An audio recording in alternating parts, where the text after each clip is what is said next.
What's up, everybody? Welcome back to the Bait Laboratory. We are going to be making some Do It Mold Boss Hogs. They are very similar to a brush hog. For those of you that don't know exactly what the Boss Hog is, it's very much like a brush hog, and we are going to be making those today in the Bait Laboratory, or the garage, as you can see. We're going to keep it simple, and we're going to do like a watermelon, green pumpkin, black flake, something like that. It doesn't have to be a perfect match to anything like that, but we are going for like a watermelon or a green pumpkin with black flake. So super simple single color pour today. So I shouldn't have any issues or anything like that, but you never know when you're making baits. You might screw it up and maybe put too much flake, whatever. But I'm thinking that today's color should work out well and should be fairly simple, and something that all of you that might be beginning your bait making or plastic pouring can definitely do yourself. You can follow the recipe basically that I'm going to lay forth in this video and make some of your own green pumpkin, watermelon, black flake baits. Those are a staple color. You really can't go wrong pretty much anywhere in the country and catch fish on green pumpkin and watermelon colored baits. So stay tuned. This is a staple color. This is one that you're going to want to save. So if you're getting ready to do some bait making or you're looking for recipes, make sure to write this one down and save it, and give this video a thumbs up as well. I'd really appreciate it. If you're new to the channel, please subscribe. Got a lot more content coming your way, and a lot of content that you can go back and review as well. And as usual, a lot of the stuff that we're going to be talking about in today's video will be linked in the description of this video, so make sure to check that out. So enough talking, enough rambling. Let's make some baits. Let's make these things. Let's go. So this is what we're going to be using today. This is our crystal clear Plastisol from Soft Baits by Do It Molds. One thing you want to make sure you do every time you pour is mix your Plastisol thoroughly before you use it, because it'll settle and you got to shake it up to get everything mixed together, so that way everything comes out the way you're wanting. So I'm going to shake this up right now. May not get all that I need out of this container, but I got another one down below that we can use. Okay, so we got our Plastisol ready to get heated up. This is 2 cups of Plastisol, so if anybody is wanting to pay attention and copy this recipe down, make sure that you start off with 2 cups of Plastisol for this measurement, or if you're doing more or less plastic, you need to adjust the drops of colorant and the amount of flake accordingly. So this is the Do It Molds Boss Hog mold. This is the smaller one. I believe it's 4.5 inches. This is what we're going to be using today. It is a single cavity mold. So if you want to do a bunch of baits at one time, you'll need to buy more than one mold. But today we're just going to be using this one, and we're going to be making multiple pours out of this one mold.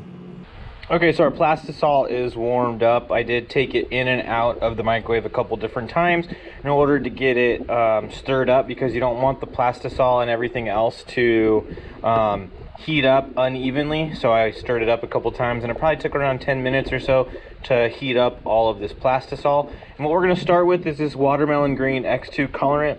We're going to drop a few drops in there and see what it looks like, and then we might add some watermelon brown in as well. So let's get this started. All right, so what we're going to do first is take our watermelon green, and we're going to drop in 6 drops.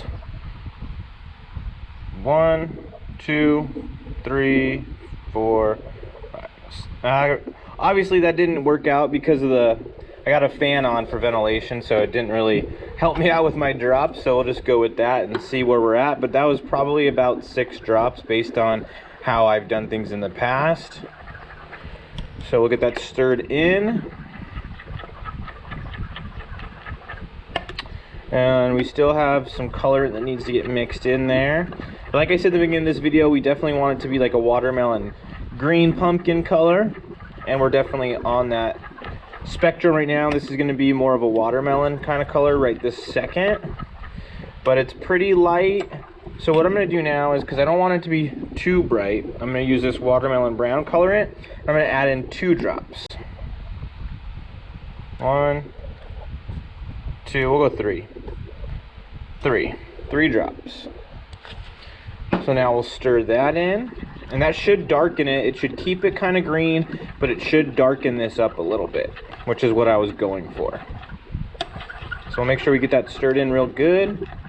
And then the next step is going to be adding flake, and we're going to add .015 hexagon flake. I want to get some larger flake going forward, maybe some 0.35 or something like that. So I'm gonna have to order some larger flake soon, because I kind of like that larger flake in the brush hogs and the boss hogs and stuff like that. But what I'm gonna do now is I'm gonna add this flake in, and I'm gonna do a 1/4 teaspoon twice. So that's gonna turn into a 1/2 teaspoon. You got 1 right there, and 2. So 1/2 teaspoon of Black Flake. Get that stirred in.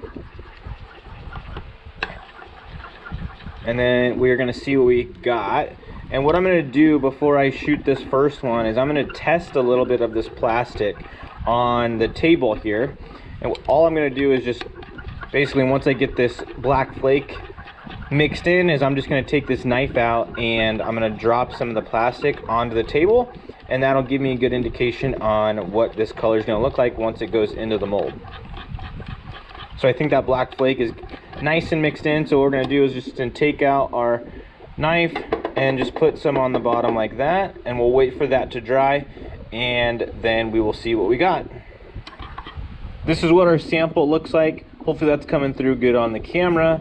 So it's a little bit greener than I want. So what I'm gonna do is just I'm gonna throw this back in, and then I'm gonna take some brown colorant that I have, and I'm just gonna drop 2 drops in here. This is a pretty translucent brown. So I'm just gonna do 2 drops, and that should darken this up a little bit and give me what I'm going for. So like I said, I want it to be on that watermelon green pumpkin spectrum, but I don't want it to be overly green. I want some of that brown to come through, and I think by adding in that just straight brown color, it's going to help me out. So let's see what this looks like here in a second. And I think what we'll do after this, after it gets mixed in, yeah, I think it definitely darkened it a little bit, which is what I was going for. So what I think we're going to do now is we're going to put this back in the microwave to make sure everything gets nice and melted again. Because as you can see, it's kind of cold out today, and as you can see, I can kind of peel off these sides here. So I want more of this plastic to be melted down. So we'll put this back in the microwave and heat it back up, and then we'll get to pouring these baits. Okay, so we are good to go. We're going to get this plastic out, and we are going to start our first pour. And one thing that's nice about single color plastic is that if you end up not liking this color, you can definitely throw it back into your mold or into your cup of plastic and reshoot and adjust, because on your laminates is when you have a hard time. So what I'm doing is I'm holding some extra pressure on this mold, because I've noticed in the past, if I don't hold that pressure good, I will end up with incomplete pours. So you just got to hold that pressure a little bit more than some of your other molds. And now I'm going to top off that sprue and put the extra back inside. And I'm really happy with that color so far that I can see on that sprue. So what we'll do is we'll check this thing out here in a second once it's all cured up, and we'll see what we got.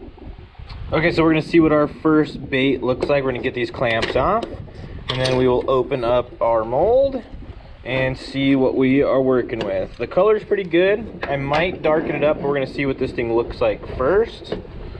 Actually, that looks pretty good. We're gonna stick with that. I really like that. That's a good watermelon color. Turned out really good. I like the amount of flake. So far, this thing looks pretty good. So we're gonna stick with that, and we'll make some more. Okay, we are going on to the next one. The Plastisol should be nice and warm. And we are gonna draw some up, and this mold does not take very much plastic, so you don't even have to get a full injector in there. We're gonna put it in there, hold that pressure. I want to hold good pressure with this mold, and probably any mold with all those, you know, curly tails and all those appendages and stuff like that. You definitely need to make sure you have good pressure, but you don't want to overdo it, because then you'll end up with flashing. That should be good, and we'll top off that sprue and put the extra back in. Okay, so I think our plastic or our bait's ready to come out of the mold. So we're gonna open it up, and we are going to check it out. Another good pour. Check that out. I really like that color. It turned out really good. So we'll get this into the bath, and we'll move on to some more. So one of the main reasons we're making these today is because one of my buddies wanted some of these to get ready for a tournament he has coming up. He's got a club tournament coming up, and he's planning on throwing the Carolina rig, and he wanted some of these made up so he can go out and practice and hopefully get on them and catch fish in the tournament on these baits. So that's the main reason why we're pouring these up. I ran out of some myself, so I definitely need to get more made up. But the main reason we're doing this video today is to make these up for my buddy, so that way he can go out, get ready for his next tournament. So we're gonna lift up the injector, top off our sprue on this one, pour the extra back inside our cup, and we'll wait for that one to get done. Okay, so this bait is ready to get out of the mold. So let's open it up, like so. And there's our finished bait. Just gotta take that sprue off, just pull it off just like that, and we are ready to do the next one.